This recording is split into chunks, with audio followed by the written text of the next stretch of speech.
साथियों आज की इस वीडियो में एसएससी जीडी कांस्टेबल 2025 एग्जाम को क्रैक करने के लिए ऐसे लगभग 100 सवालों को साथियों हम लोग यहां पर देखेंगे जो सामान्य ज्ञान के सभी टॉपिक्स के सबसे इंपॉर्टेंट क्वेश्चंस होंगे। मैं कहूंगा साथियों इतिहास की अगर बात करें तो इतिहास के ये समझ लीजिए 20 सवालों में से तकरीबन 5 से 6 सवाल आपके पूछे जाते हैं और अगर आप इन 100 सवालों को तैयार कर लेते तो ये समझ लीजिए साथियों आपके 20 सवालों में से 3 से 4 सवाल साथियों यहां से आपको देखने को मिलेंगे। तो साथियों समझदारी इसी में होगी कि परीक्षा से पहले इन सभी सवालों को आप लोग तैयार कर लीजिए। चलिए तो पहला सवाल है आपकी स्क्रीन पर और आप ये भी चेक करिएगा कि इन 100 सवालों में से आपका स्कोर कितना रहता है कि आपके साथियों 25 प्लस प्रश्न बिल्कुल सही रहते हैं। अगर सही होते हैं इतने प्रश्न तो बहुत अच्छी बात है। अगला सवाल देखिए कह रहे कि सिविल सेवाओं के जनक के रूप में किसे जाना जाता है, तो सिविल सेवाओं का जनक किसे कहा जाता है, चार्ल्स कॉर्नवालिस को कहा जाता है। राइट आंसर आपका ए हो जाएगा।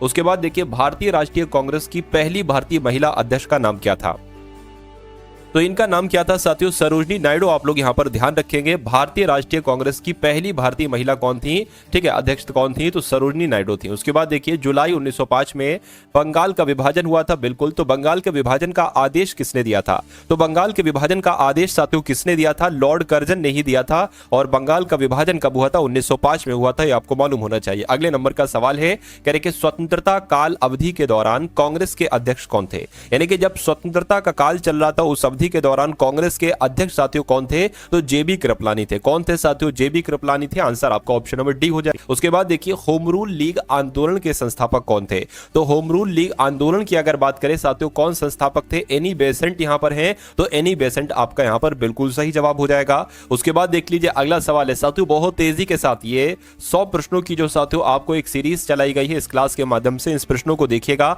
ये बहुत तेजी के साथ साथियों आपके सामने से गुजरेंगे, यानी कि बहुत तेजी के साथ आपको सवाल को पढ़ना है और उसके जो ऑप्शन है उनमें से राइट आंसर को आपको चुनना है। देखिए कह रहे कि ब्रिटिश भारत की राजधानी थी, तो ब्रिटिश भारत की राजधानी क्या थी साथियों, कलकत्ता थी, ये आपको मालूम होना चाहिए। और कब से कब तक रही कलकत्ता, तो 1773 से लेकर 1911 तक राजधानी रही थी कलकत्ता। अगला सवाल देखिए कि पाकिस्तान नाम किस वर्ष में गढ़ा गया था, तो अगर आपसे साथियों पूछे, ये कई बार आपसे पूछा भी जा चुका है, आप लोग ध्यान रखेंगे 1933 में पाकिस्तान नाम जो था वो गढ़ा गया था। उसके बाद देखिए सीधी कार्यवाही दिवस जिसको कहा जाता है डायरेक्ट एक्शन डे, क्या डायरेक्ट एक्शन डे, तो डायरेक्ट एक्शन डे यानी कि सीधी कार्यवाही दिवस, ये किसने, इसकी घोषणा किसने की थी, मोहम्मद अली जिन्ना ने, महात्मा गांधी ने, जयप्रकाश नारायण ने या सुभाष चंद्र बोस ने, तो किसकी साथियों इसकी घोषणा की थी, मोहम्मद अली जिन्ना ने साथियों इसकी घोषणा की थी। उसके बाद देखिए विपिन चंद्र पाल सहित 3 लोकप्रिय स्वतंत्रता सेनानी यानी कि लाल, बाल, पाल के रूप में जाने जाते थे, उनमें से 2 अन्य है। देखिए लाल की अगर बात करें तो ये लाला लाजपत राय हो जाएगा, ठीक है। बाल की अगर बात करें तो बाल गंगाधर तिलक, पाल की अगर बात करें तो विपिन चंद्र पाल। तो साथियों सुभाष चंद्र बोस का जिक्र नहीं है, ठीक है, यहां पर ऑप्शन नंबर बी ये आपका होगा। देखिए कहां लिखा हुआ है विपिन चंद्रपाल, कहां पर लिखा हुआ है साथियों, विपिन चंद्रपाल तो यहां पर कहीं नहीं लिखा हुआ है। अच्छा विपिन चंद्र, उनमें से अन्य 2 थे, एक तो लाला लाजपत राय साथियों हो जाएगा, ठीक है, और बाल गंगाधर तिलक हो जाएगा। तो मैं कहूंगा आंसर आपका जो जाएगा, क्योंकि भगत सिंह भी नहीं थे, मैडम भिकाजी कामा भी नहीं थी, ये भी नहीं थे, तो आंसर आपका इस ऑप्शन के साथ जाएगा बाल गंगाधर तिलक, ठीक है, बाल गंगाधर तिलक और लाला लाजपत राय, आंसर जिनका बी है बिल्कुल करेक्ट है।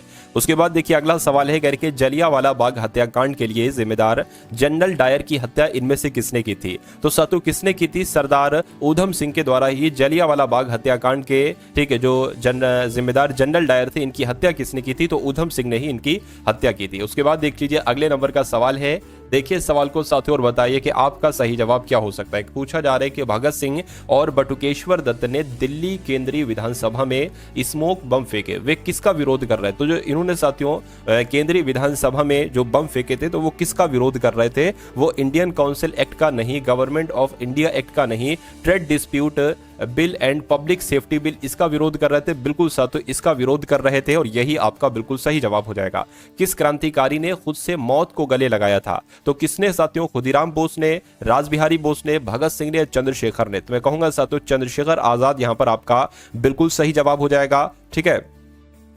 चलिए उसके बाद देखिए अगला सवाल है करके जलियांवाला बाग की घटना के संबंध में निम्नलिखित में से कौन सा कथन गलत है। अब यहां पर आपको बताने के कौन सा कथन गलत है। जलियांवाला बाग की घटना चौरी चौरा की घटना के, ठीक है, बाद हुई थी, जिसमें प्रदर्शनकारियों का एक बड़ा समूह पुलिस के साथ भिड़ गया था, यह गलत है क्या, ठीक है। उसके बाद लिखा हुआ ये घटना की अगर बात करें तो ये घटना 13 अप्रैल 1919 को हुई थी, जब जनता जलियांवाला बाग में एक सभा में एकत्रित हुई थी। ये बात तो बिल्कुल सही है, तो ये तो आंसर नहीं हो सकता। जलियांवाला बाग की घटना मार्च 1919 के रॉलेट एक्ट का परिणाम थी, जिसमें सरकार को बिना मुकदमे के किसी को भी कैद करने का अधिकार दे दिया गया था। ये बात भी बिल्कुल सही है। उसके बाद अगर बात करें, ब्रिगेडियर जनरल डायर ने बिना किसी को सूचित किए एकत्रित लोगों पर गोलियां चलवा दी थी। ये बात भी बिल्कुल सही है। लेकिन अगर ऑप्शन नंबर ए की बात करते हैं कि जलियांवाला बाग की घटना चौरी चौरा की घटना के बाद हुई थी, जिसमें प्रदर्शनकारियों का एक बड़ा समूह पुलिस के साथ भिड़ गया था, ये आपका गलत है, और गलत है तो यही आपका क्या होगा, यही आपका राइट आंसर हो जाएगा। उसके बाद देखिए अगला सवाल है, रॉलेट एक्ट 1919 में इनमें से किसे शामिल किया गया था? इनमें से किसे शामिल किया गया था बताइए। भारतीय वस्तुओं पर प्रतिबंध नहीं था रॉलेट एक्ट के तहत। सुनवाई के बिना अनिश्चितकालीन हिरासत एवं प्रेस की सेंसरशिप, ये बिल्कुल सही, यानी कि बिना किसी एक तरीके के वारंट के किसी भी भारतीय को गिरफ्तार किया जा सकता था रॉलेट एक्ट के तहत, इसीलिए इसका विरोध किया गया था। इसको काला कानून के नाम से भी जाना जाता था। उसके बाद देखिए असहयोग और खिलाफत आंदोलन कब शुरू किया गया था? तो ये कब शुरू किया गया था? 1920 में साथियों असहयोग आंदोलन और खिलाफत आंदोलन शुरू किया गया था, ये आपको मालूम होना चाहिए। और किसके द्वारा शुरू किया गया था साथियों? गांधी जी के द्वारा शुरू किया गया था। कब शुरू किया गया था? तो 1 अगस्त 1920 को साथियों इसकी शुरुआत की गई थी, यह भी आपको मालूम होना चाहिए। उसके बाद देखिए भारत में खिलाफत आंदोलन के बारे में क्या सही है? तो भारत में खिलाफत आंदोलन के बारे में क्या सही है? पाकिस्तान की मांग का एक आंदोलन था? नहीं। यह भारत में मुगल शाही परिवार को पुनः बहाल करने के लिए एक आंदोलन था? नहीं। यह तुर्की के सुल्तानों के समर्थन में यह आंदोलन था, यह आपका बिल्कुल सही हो जाएगा। यानी कि अगर आपसे पूछे कि खिलाफत आंदोलन क्या है, तो यह तुर्की के सुल्तान के समर्थन में एक शुरू किया गया आंदोलन था, यह आपको मालूम होना चाहिए। उसके बाद देखिए अगला सवाल है, कह रहे कि निम्नलिखित में से कौन 1923 में गठित स्वराज पार्टी के संस्थापक सदस्यों में से एक थे? तो जो स्वराज पार्टी का गठन कब किया गया था? 1923 में किया गया था। इसके एक तरीके से संस्थापक सदस्यों में से कौन जाने जाते हैं? तो CR दास जाने जाते हैं, या आप लोग यहां पर ध्यान रखेंगे, यानी कि चित्तरंजन दास जाने जाते हैं। उसके अलावा साथियों मोतीलाल नेहरू का भी नाम आता है। किसका? मोतीलाल नेहरू का भी नाम आता है, ये भी आप लोग यहां पर ध्यान रखेंगे। अब उसके बाद देख लीजिए अगले नंबर का सवाल है, कह रहे कि अली बंधु शौकत अली और मोहम्मद अली के द्वारा भारत में किस आंदोलन का नेतृत्व किया गया था? तो किस आंदोलन का नेतृत्व किया गया था? मैं कहूंगा खिलाफत आंदोलन का नेतृत्व किया गया था। ये क्वेश्चन इंपॉर्टेंट है, आपके एग्जाम में साथियों पूछा जा सकता है। उसके बाद देखिए निम्नलिखित में से किस आंदोलन का आरंभ दांडी यात्रा से हुआ था? तो असहयोग आंदोलन की शुरुआत दांडी यात्रा से हुई थी, या सविनय अवज्ञा आंदोलन की, या चंपारण सत्याग्रह आंदोलन की, या भारत छोड़ो आंदोलन की? तो यहां पर साथियों मैं कहूंगा कि जो सविनय अवज्ञा आंदोलन है, इस आंदोलन का आरंभ दांडी यात्रा से हुआ था। राइट आंसर आपका हो जाएगा ऑप्शन नंबर बी के साथ। उसके बाद देखिए महात्मा गांधी जी ने राजनीति में किसको अपना गुरु माना? यानी कि गांधी जी के राजनीतिक गुरु साथियों कौन थे? तो बाल गंगाधर तिलक थे? नहीं। गोपाल कृष्ण गोखले थे? बिल्कुल साथियों, यानी कि गोपाल कृष्ण गोखले महात्मा गांधी जी के राजनीतिक गुरु थे, आपको मालूम होना चाहिए। अगला सवाल देखिए आपकी स्क्रीन पर है कि गांधी जी ने चंपारण नामक एक छोटे से गांव में सत्याग्रह आंदोलन शुरू किया था। चंपारण वर्तमान में कौन से भारतीय राज्य में है? तो यह साथियों वर्तमान समय पर कहां पर है? चंपारण बिहार में। कहां पर है? बिहार में है साथियों, ये आपको मालूम होना चाहिए। उसके बाद देखिए अगला सवाल है, कह रहे कि साइमन कमीशन में कितने भारतीय सदस्य थे? तो साइमन कमीशन का साथियों विरोध किया गया था। क्यों? क्योंकि इसमें एक भी भारतीय सदस्य नहीं शामिल था, इसलिए राइट आंसर अगर आपने चुना है ऑप्शन नंबर डी, तो बिल्कुल करेक्ट है। अगला देखिए तमिलनाडु में हुए नमक सत्याग्रह, यानी कि तमिलनाडु में जो नमक सत्याग्रह हुआ था ना, इसका नेतृत्व साथियों किसने किया था? मुझे बताइए। चलिए, तो इसका जो नेतृत्व किया था वो किसके द्वारा किया गया था? सी राजगोपालाचारी के द्वारा किया गया था, ये भी आप लोग याद रखेंगे। उसके बाद देखिए पूना समझौता का संबंध किससे है? यानी कि पूना समझौता का संबंध क्या पिछड़े वर्गों के लिए चुनावी सीटों के आरक्षण से है, या हिंदुओं के लिए चुनावी सीटों के आरक्षण से है, या मुस्लिमों के लिए चुनावी सीटों के आरक्षण, या सिखों के लिए चुनावी सीटों के आरक्षण? मैं कहूंगा पिछड़े वर्गों के लिए चुनावी सीटों के आरक्षण से ही साथियों इस समझौते का संबंध है, जिसको कहा जाता है पूना समझौता। ठीक है। उसके बाद देखिए निम्नलिखित में से कौन सी बात मार्च 1931 में हस्ताक्षरित गांधी इरविन समझौते में उल्लिखित थी? तो गांधी इरविन समझौते में क्या बात थी कि सविनय अवज्ञा आंदोलन वापस ले लिया जाएगा, या तटीय क्षेत्रों में नमक बनाने का काम रोक दिया जाएगा, इससे नहीं संबंध था। कैदियों को रिहा नहीं किया जाए, ये भी नहीं है। सभी भारतीयों की अच्छी शिक्षा, ये भी नहीं। साथियों कौन सी बात थी? सविनय अवज्ञा आंदोलन वापस लिया जाएगा, यह गांधी इरविन समझौते में मेंशन था। उसके बाद देखिए इनमें से किस भारतीय महिला ने गांधी जी के साथ द्वितीय गोलमेज सम्मेलन में भाग लिया था? तो किसकी बात चल रही है साथियों? सरोजनी नायडू जी की बात चल रही है। सरोजनी नायडू जी ने ही गांधी जी के साथ दूसरे गोलमेज सम्मेलन में भाग लिया था, और ये तीनों गोलमेज सम्मेलन कहां पर हुए थे? लंदन में हुए थे, ये भी आपको मालूम होना चाहिए।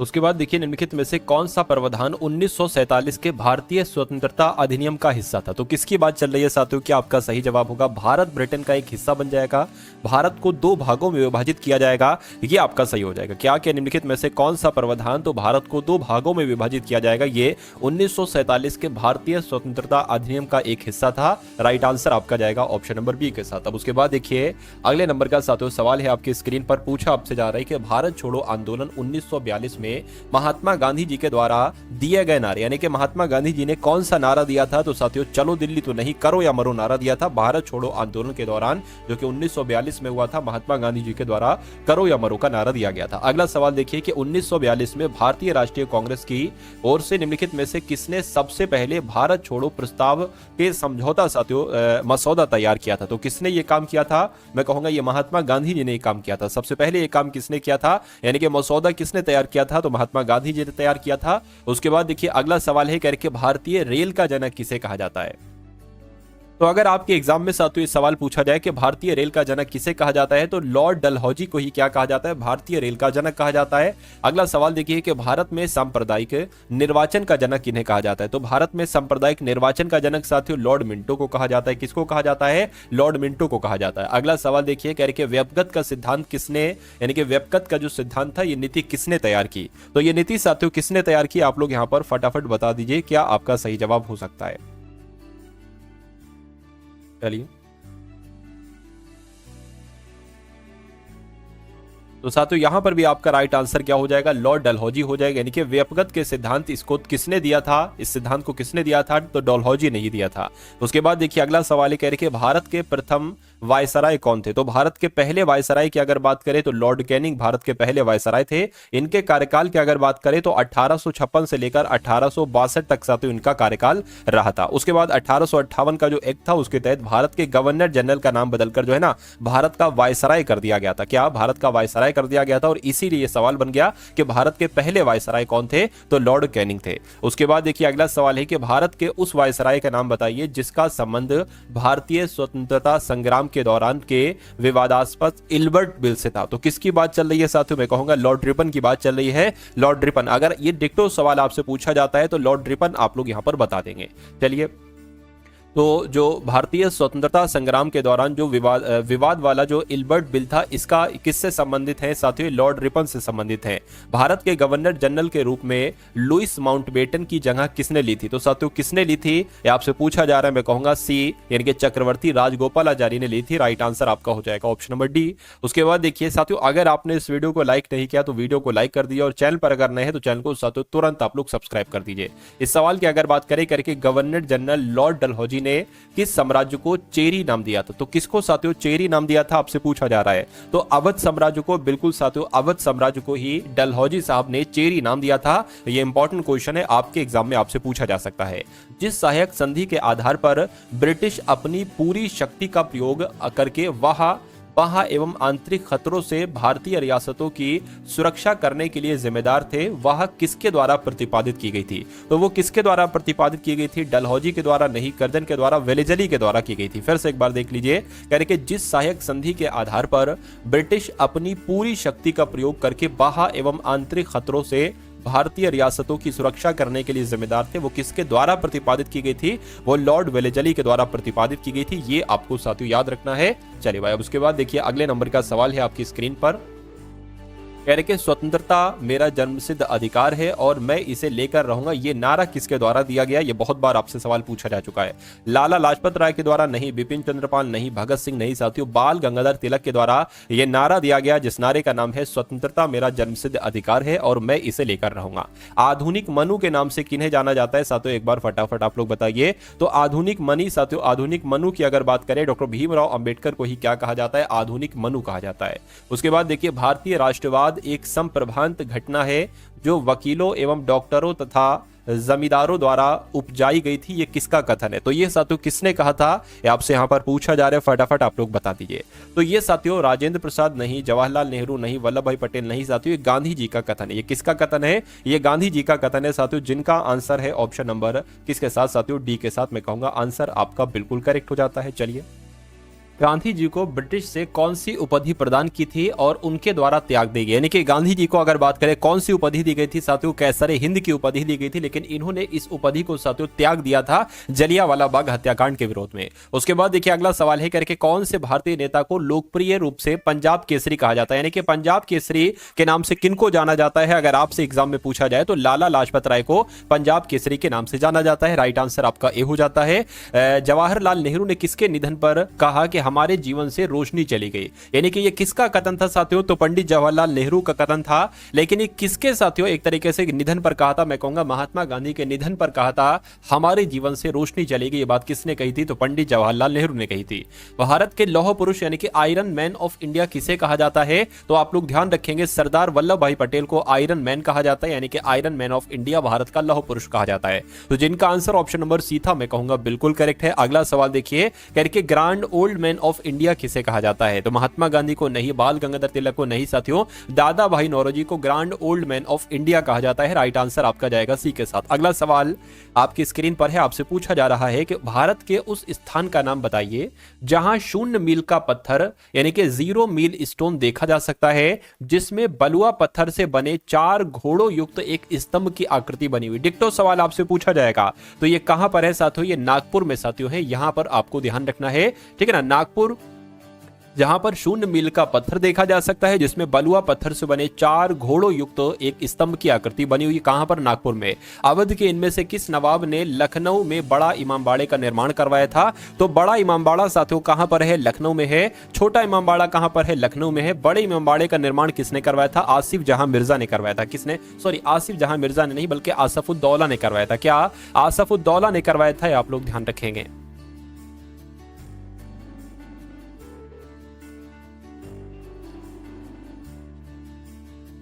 अवध के इनमें से किस नवाब ने लखनऊ में बड़े इमामबाड़े का निर्माण करवाया गया था, तो छोटा इमामबाड़ा कहां पर है, लखनऊ में। बड़ा इमामबाड़ा कहां पर है, लखनऊ में।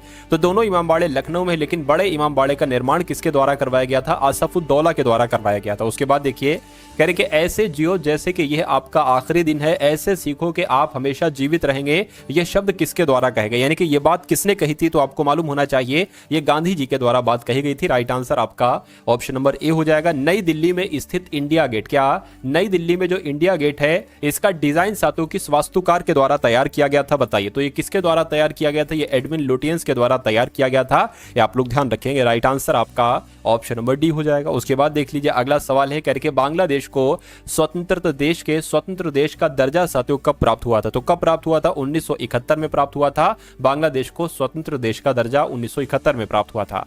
उसके बाद देखिए राष्ट्रीय युद्ध स्मारक का निर्माण करने का प्रस्ताव है, तो साथियों राष्ट्रीय युद्ध स्मारक का निर्माण करने का प्रस्ताव कहां पर है, तो आप लोग ध्यान रखेंगे नई दिल्ली में है। राइट आंसर आपका जाएगा ऑप्शन नंबर सी के साथ। उसके बाद देखिए 1972 का शिमला समझौता इंदिरा गांधी और किसके बीच हस्ताक्षरित किया गया था, तो आप लोग ध्यान रखेंगे साथियों जो 1972 का शिमला समझौता था ये इंदिरा गांधी और जुल्फिकार अली भुट्टो के बीच हस्ताक्षरित किया गया था। राइट, इनमें से कौन ब्रिटिश पार्लियामेंट का प्रथम भारतीय सदस्य था, तो साथियों इनमें से कौन, मैं कहूंगा दादा भाई नौरोजी ब्रिटिश पार्लियामेंट के प्रथम सदस्य थे। आंसर आपका ऑप्शन नंबर सी हो जाएगा।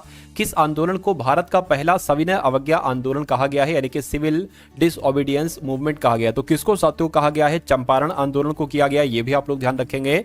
उसके बाद देखिए अगला सवाल निम्नलिखित में से कौन सा कथन सही है, कौन सा कथन इन चारों कथन में से सही है, ये आपको यहां पर बताना है। कह रहे कि गांधी जी गांधी इरविन समझौते पर 1926 में हस्ताक्षर किए गए थे, साथियों नहीं साथियों 1931 में किए गए थे। कब, 1931 में किए गए थे, 1926 में नहीं।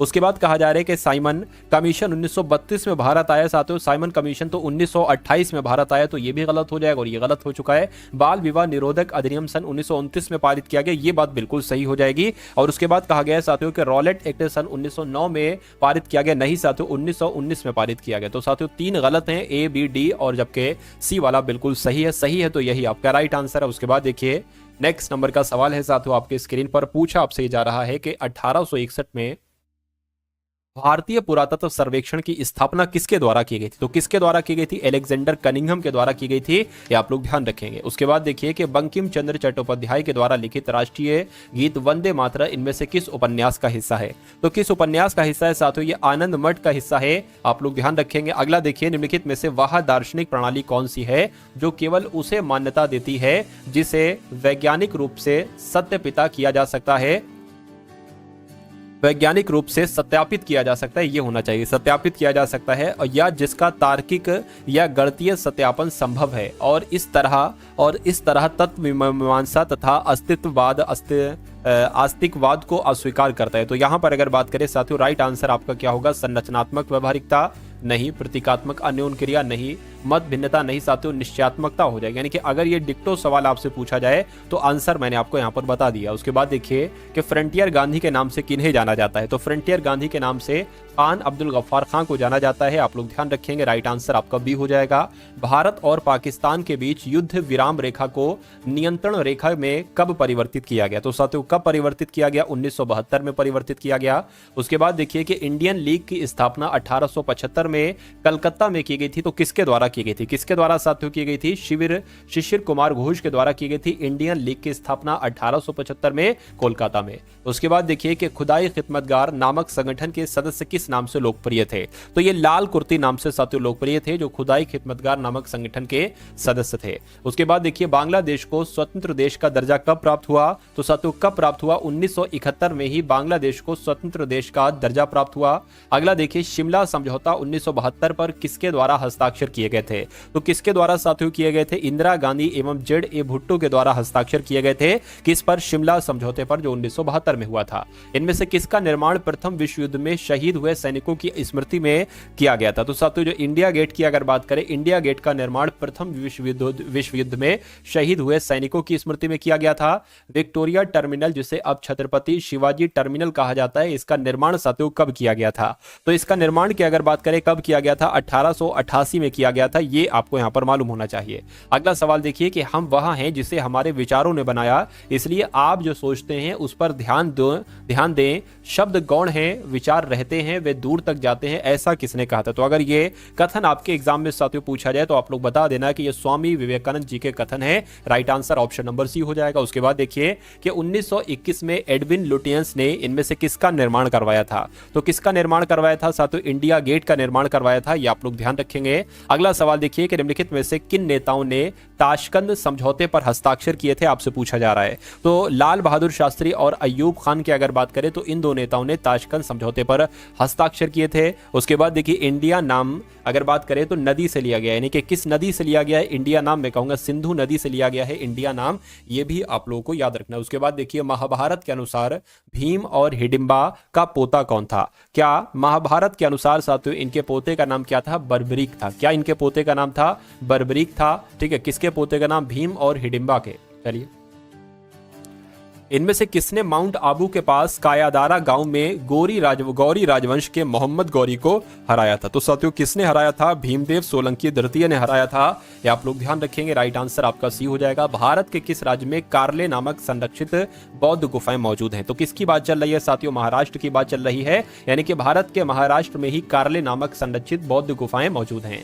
उसके बाद देखिए तिरुवरूर और अजंता के मंदिरों की दीवारों पर किस प्रकार की चित्रकारी मौजूद है? तो किस प्रकार की चित्रकारी मौजूद है? मैं कहूंगा साथियों भित्ति टाइप की चित्रकारी मौजूद है। राइट आंसर आपका ए हो जाता है। उसके बाद देखिए उदयगिरी और खंडगिरी गुफाएं स्थित रॉक कट गुफाएं हैं। तो साथियों ये कहां पर है? ये ओडिशा में स्थित है। जो उदयगिरी और खंडगिरी गुफाएं हैं ये ओडिशा में स्थित रॉक कट गुफाएं हैं। आपको मालूम होना चाहिए। स्तूप में निर्मित छज्जे जैसी संरचना को क्या कहा जाता है? तो साथियों इसको हर्मिका कहा जाता है। ये सवाल आपसे हो सकता है पूछ लिया जाए कि स्तूप में जो निर्मित छज्जे होते हैं इसकी संरचना को क्या कहा जाता है? तो हर्मिका कहा जाता है। लिंगराज मंदिर का निर्माण साथियों किसके द्वारा करवाया गया था? तो सोमवंशी राजा ययाति केसरी के द्वारा लिंगराज मंदिर का निर्माण करवाया गया था। ये आप लोगों को मालूम होना चाहिए। अगला देखिए श्री गुरु नानक देव जी का जन्म राय भोई की तलवंडी यानी कि वर्तमान ननकाना साहिब में हुआ था।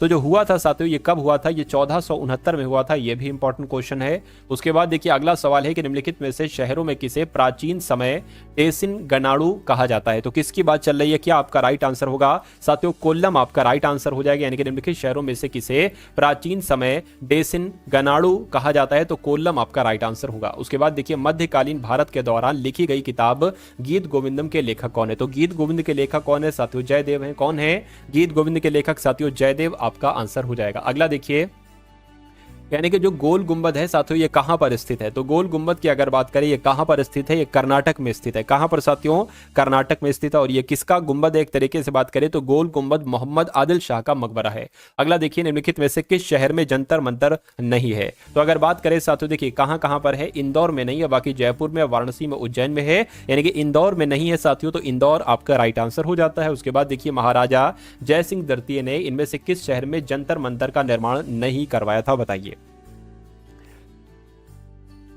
चलिए, तो अगर बात करें साथियों जयपुर में, दिल्ली में, वाराणसी में करवाया था, लेकिन इलाहाबाद में नहीं करवाया था, नहीं करवाया था, तो ये आपका राइट आंसर हो जाएगा। अगला देखिए साथियों, कह रहे कि अली कुली सलीम और अबू तालिब कलीम ये किसके शासनकाल के दौरान महत्वपूर्ण कवि थे, तो साथियों ये शाहजहां के काल के दौरान महत्वपूर्ण कवि माने जाते थे, अली कुली सलीम और अबू तालिब कलीम। उसके बाद देखिए, औरंगजेब के संबंध में निम्नलिखित में से कौन सा कथन साथियों गलत है, ये आपको यहां पर बताना है, बता दीजिए। तो औरंगजेब के संबंध में साथियों देखिए कौन सा गलत है, उसे आलमगीर कहा जाता था, बिल्कुल, जिंदा पीर भी उसी को कहा जाता था, आलमगीर भी उसी को कहा जाता था। सत्ता के लिए अपने संघर्ष में औरंगजेब ने अपने भाई दारा शिकोह को लड़ाई में निर्णायक रूप से हराया, बिल्कुल। अपने पिता को आगरा में अपने ही महल में नजरबंद कर दिया, ये भी साथियों बिल्कुल सही है, दोनों सही है। उसके बाद लिखा हुआ है वह शाहजहां और मुमताज महल का दूसरा पुत्र था, ये नहीं सही है। 18वीं शताब्दी के मध्य में औरंगजेब की मृत्यु के बाद मुगल साम्राज्य का पतन हो गया, ये बात भी साथियों बिल्कुल सही है, ठीक है ना।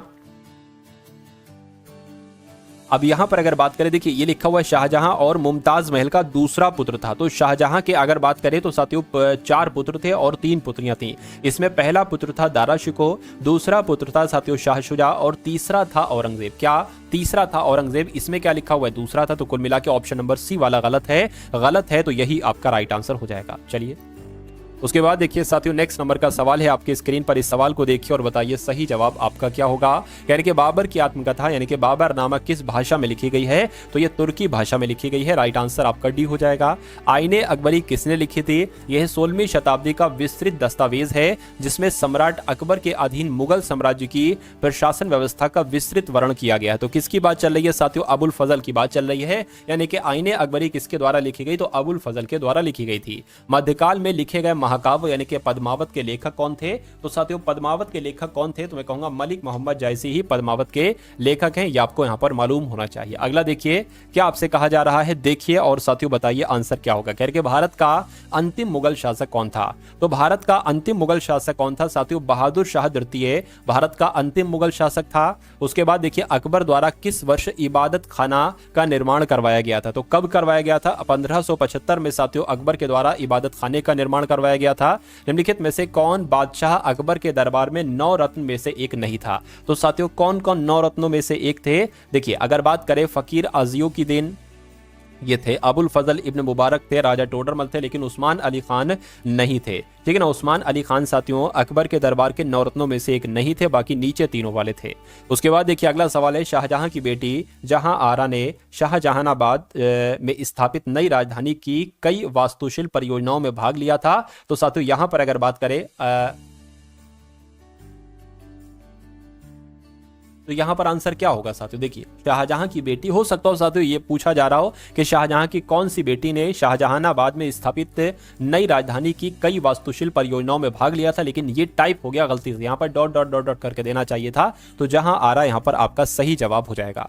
चलिए भाई, अब उसके बाद देख लीजिए नेक्स्ट नंबर का सवाल है आपकी स्क्रीन पर, इनमें से किसने अपने साम्राज्य को संगठित एवं मजबूत बनाने के लिए सिंधु घाटी से लेकर बंगाल में स्थित सोनार घाटी तक शाही यानी कि रॉयल सड़क का निर्माण कराया था, जिसका नाम ब्रिटिश काल के दौरान बदलकर जीटी रोड कर दिया गया था। तो साथियों यहां पर आपका जवाब जो होगा, किसने इस रोड का निर्माण करवाया था साथियों, शेरशाह सूरी ने इसका निर्माण कराया था, ये आपका राइट आंसर हो जाएगा ऑप्शन नंबर बी। दौलत खान ने बाबर को काबुल में सम्राट के किसके विरुद्ध सहायता प्रदान करने के बदले में अपनी निष्ठा के लिए संदेश वाहक भेजा, तो किसकी बात चल रही है, क्या आपका राइट आंसर होगा साथियों, यहां पर आप लोग बताने की कोशिश करिए। तो इब्राहिम लोदी आपका राइट आंसर हो जाएगा, यानी कि दौलत खान ने बाबर को काबुल में सम्राट इब्राहिम लोदी के विरुद्ध सहायता प्रदान करने के बदले में अपनी निष्ठा के लिए संदेशवाहक भेजा। आंसर आपका ए के साथ जाएगा।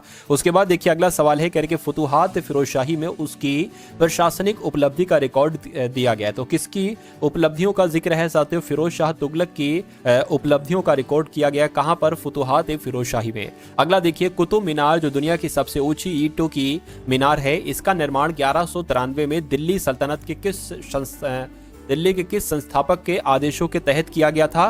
तो किसकी बात चल रही है साथियों? यानी कि कुतुबुद्दीन ऐबक की बात चल रही है। तो कुतुब मीनार जो दुनिया की सबसे ऊंची ईंटों की मीनार है, इसका निर्माण 1193 में दिल्ली सल्तनत के किस संस्थापक के? तो मैं कहूंगा कुतुबुद्दीन ऐबक के आदेशों के तहत किया गया था। कुतुब मीनार का निर्माण 1193 में साथियों करवाया गया था, यह भी आपको मालूम होना चाहिए। अगला देखिए हुक्का प्रथम प्राचीन भारत के इनमें से किस राजवंश का संस्थापक था? तो साथियों ये संगम वंश का संस्थापक था। आंसर आपका बी हो जाएगा। 13वीं सदी में बख्तियार खिलजी ने बंगाल के किस राजा को पराजित किया था? तो साथियों किस राजा को पराजित किया था? लक्ष्मण सेन को पराजित किया था। आंसर आपका बी हो जाएगा। काकतीय राजवंश का अंत निम्नलिखित में से किसके द्वारा किया गया था? तो किसके द्वारा किया गया था? दिल्ली सल्तनत के द्वारा किया गया था। राइट आंसर आपका जाएगा किस ऑप्शन के साथ साथियों? ऑप्शन नंबर डी के साथ। तो साथियों कैसी लगी आपको ये क्लास? एक बार वीडियो को लाइक कीजिएगा, वीडियो को शेयर कीजिएगा।